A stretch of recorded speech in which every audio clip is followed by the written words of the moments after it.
Hi, my name is Jillian Bentley, and I am your student's English teacher for the 2020-2021 school year. I'm really excited to be with your students this year in this new format and to be learning with them in new and creative ways.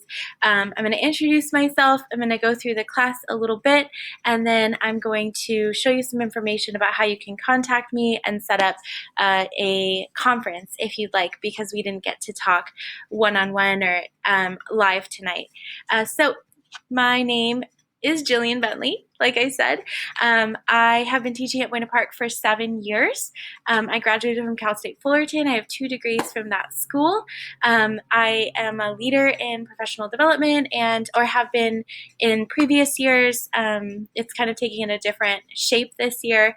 I have always been involved in technology integration for our school and our district, and I have in the past created curriculum and strategy development for our school. And so that's who I am as a teacher. Who I am as a person is, this is my husband, Garrett. He's a special ed teacher in the Placentia Yorba Linda School District. This is my son, Everett. He's 2.5 years old.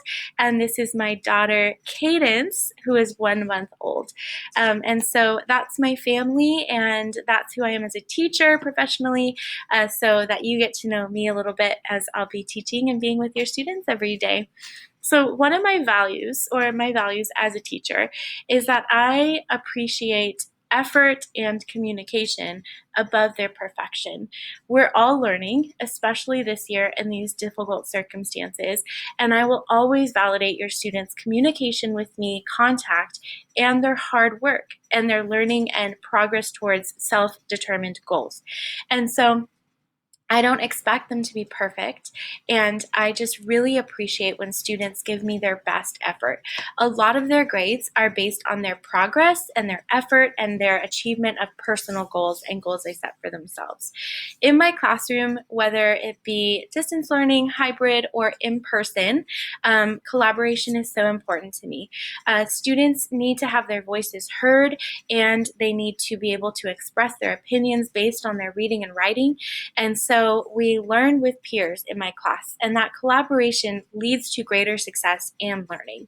So your students will be talking to each other a lot, and they'll be talking to me a lot of discussions and Socratic seminars and ways that they can collaborate on content and projects with their peers.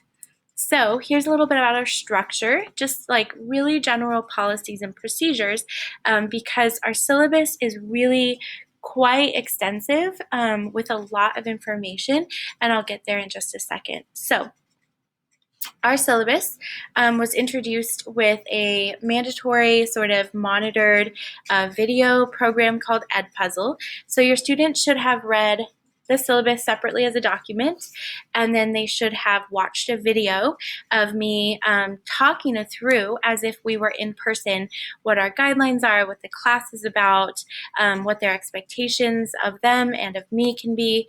And so they should be familiar with the syllabus. If you haven't seen it, first of all, they should have completed a form on their classroom that has an option where they indicate that they read the syllabus with you and that you guys considered the policies together and contacted me with questions. So there's that form for you to review with them. And you can also find the syllabus on their classroom under the topic that says module introduction. And so the introduction to the class module has all of these different resources on our syllabus and different apps we use and things like that. If you have more questions about the really detailed, like 4-page syllabus that is on their class, try to generally read through it, and then definitely contact me with any questions you have for it. So here are just some general quick things about our class so that maybe it's just a review of some of the bigger points of our syllabus. Students, this is like my rule for the class. Students should be respectful of peers, valuing other people's experiences and their opinions. Because a lot of my class is going to be collaborative, it's an experience where students need to hear other people's opinions, understand bias, understand factual information, and apply it to their writing.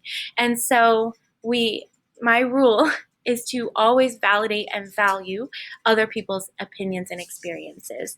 That being said, it's not as much about the content for me of what we're reading, but it's the skills in literacy that they're learning through the reading and writing process, especially in collaboration. So it's a skills-based class.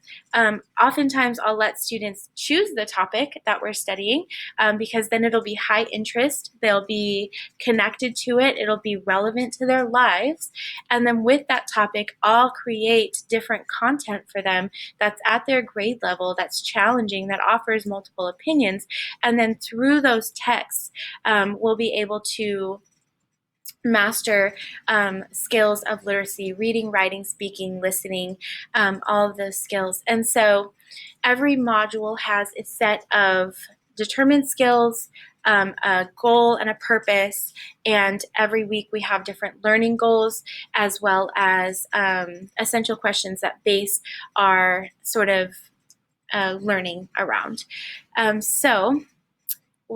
We will learn and read, literature and informational, and oftentimes they're grouped together as text sets so that they're interacting with like multiple different texts to understand one bigger question under a topic. So that's like the general guideline of our class, our general rule, our general structure of how they'll learn in my class.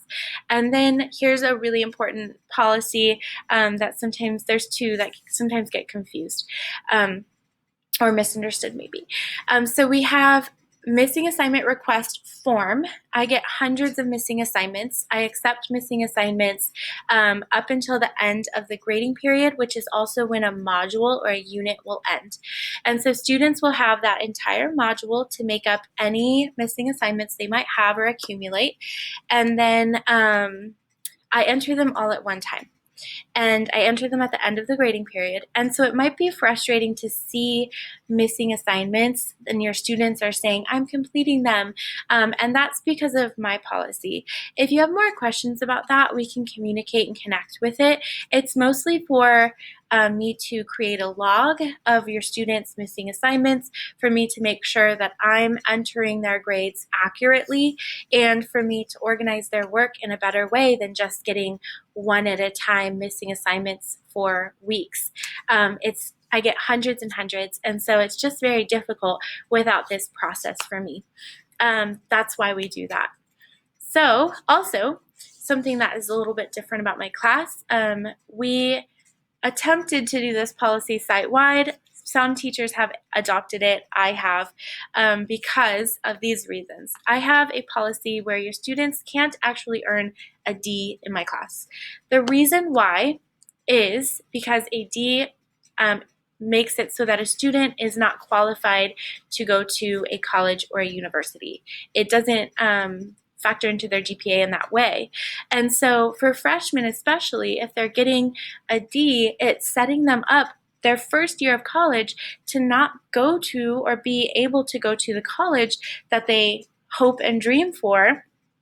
And I think that's just a very hard way to start. They would have to go to summer school to do the class completely. And so I really just want to push them to not just reach the minimum, to be achieving goals, to feel successful, to know that they're learning based on achievement of those goals and progress monitoring.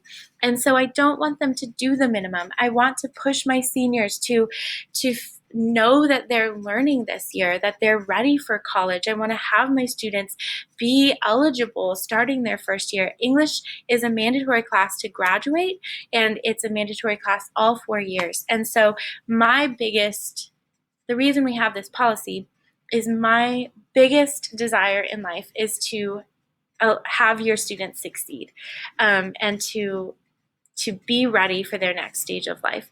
So that being said, grade percentages are adjusted.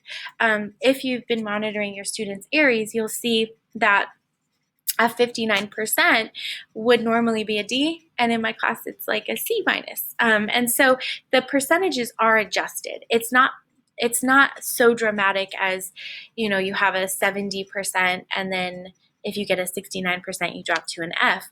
The percentages are adjusted to account for this policy and for fairness in that. If you have more questions about that, we can connect about that as well.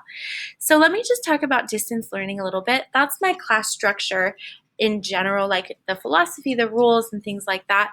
Let me tell you about how we've started this year, how we might continue this year, and different expectations for when your students are at home. So I'm sure you've heard from other teachers and from other videos from Dr. Berg and things like that. Your students attend video conferences. I am currently using Zoom to have these video conferences with your students. The attendance is taken through an activity. So I require them to be on the Zoom for a percentage of their grade, which is called participation. When they're back in the physical school, they'll also get participation grades for talking with me, collaborating, being present. And so it's similar to me that they're on Zoom, not walking away, that they're participating in discussion, answering my questions, they're working with me. And so that's part of their grade normally if they come back, and it's the same part of their grade if it's a virtual conversation.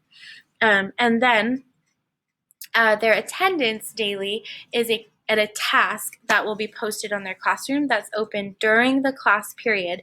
And that's how I can have like a quick log of who's with me and listening to me and who is absent for the day. I generate records of the Zoom reports, and I have records of attendance reports based on the tasks for class. I also record your meetings. So if you ever have a question about what we're doing in class, I can go back through our videos. I record every hour, every day, and so that's just what's happening. Our district is kind of asking for that, but I also like it as well for sort of a record of what's happening online. So yes, I totally also appreciate that Zoom and Wi-Fi have errors. For example, today I had Zoom error and Wi-Fi error on my end for maybe 2 or 3 hours, and so my classes didn't get to run for all of your students. So tech issues are going to happen, and when that happens, please ask them to contact me, and they've been so great about it so far, and that's just what I would hope that they would do with any problem or circumstance that they're facing, that they connect with me, they reach out. And yeah, that's it, especially about any technology issues that will arise. Of course, I will consider that and be very gracious with them, as I hope they're gracious with me as well during this time. So I also want you to be aware that we're video conferencing, and simultaneously I monitor GoGuardian.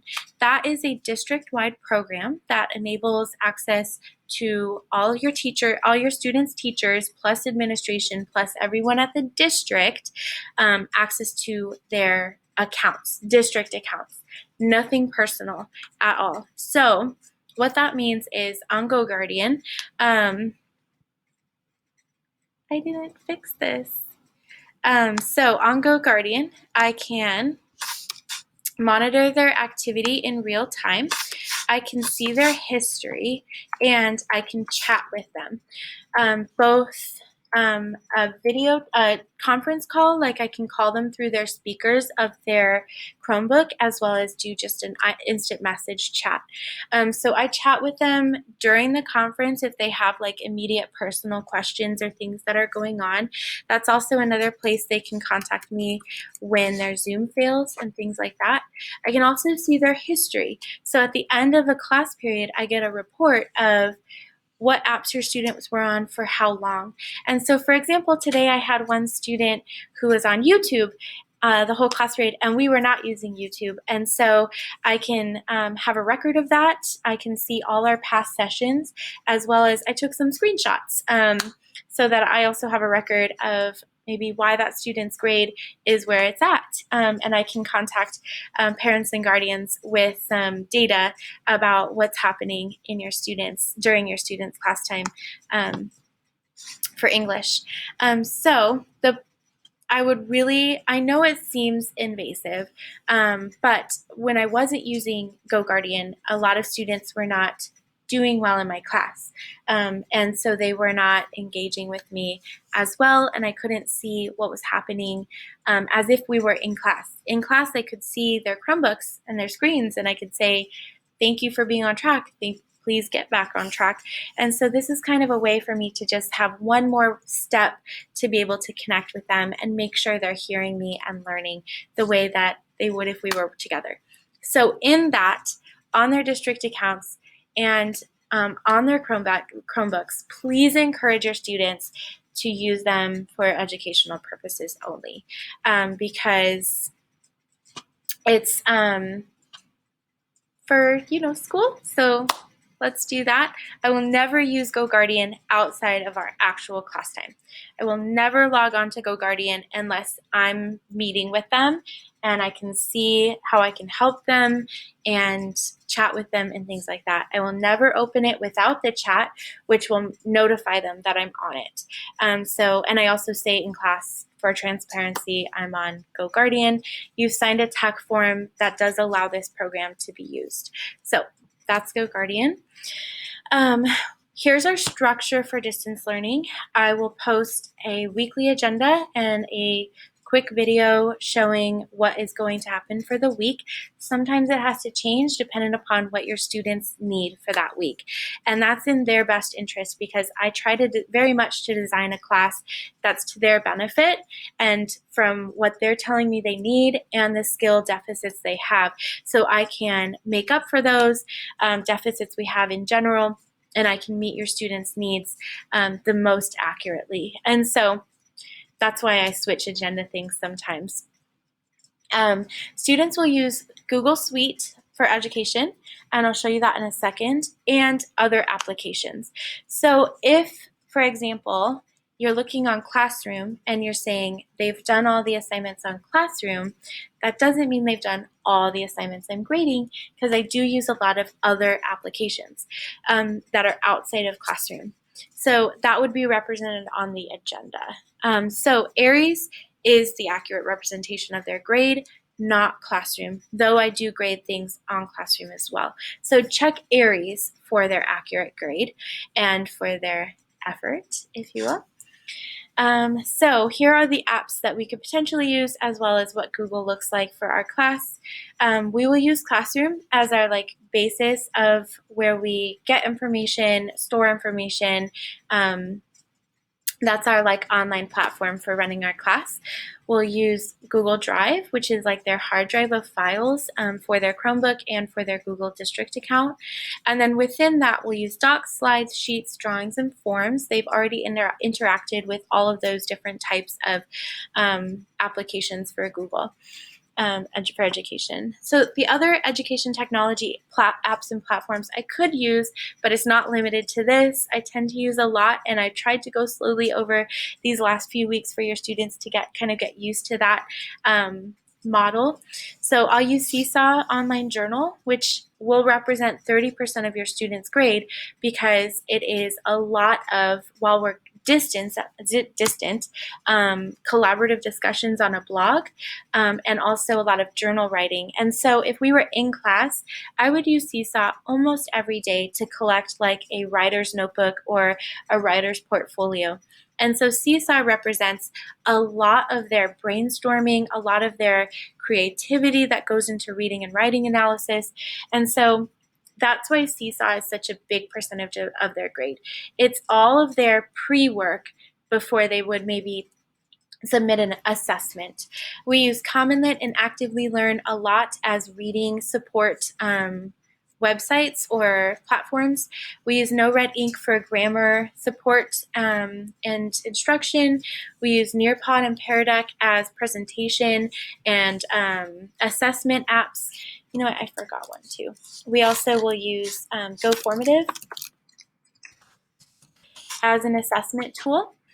And then Quizlet, Quiziz, Kahoot, and GymKit are all gamified assessments and practice platforms. YoTeach is a way for us to have a very interactive, collaborative discussion. And so those are different apps that we'll use. Those are places you can look for their work to be outside of Google Classroom. So that's my class. Because I wasn't able to be with you live, I would love to set up a conference, a virtual meeting with you if you would like to discuss anything about our class, the syllabus, anything I said during this video. Please contact me. I'd love to do that with you and your student, with you and admin if you'd like, to clarify any of our policies or our practices. And you can reach me at my email. I respond very quickly usually. And so my email is jbentley@fjuhsd.org. Please notice that the document that you found this link on and my name and email are actually different.